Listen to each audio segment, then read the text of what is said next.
Hello guys, welcome to Prajith Siva videos. இன்றைக்கி நம்ம வீடியோவில் என்ன பார்க்க போகிறோம்னா சர்க்கார் இன்ஃபினிட் கேம் தான் இன்றைக்கி ப்ளே பண்ண போகிறோம். இது சர்க்கார் இன்ஃபினிட் கேம். இப்போ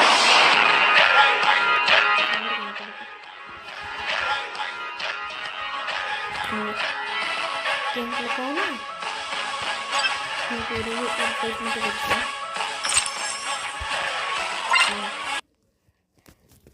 போவோம் கேம்குள்ளே எப்படியோ போயாச்சு.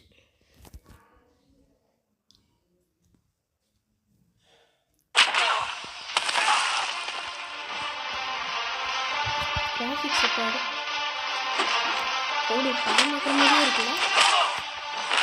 வேறு லெவல் இப்போ நம்ம தான் உட்கார்றோம்.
அப்பா போனால் தூங்குவோம், அப்புறம் எனக்கு அவமானமாக இருக்கும்.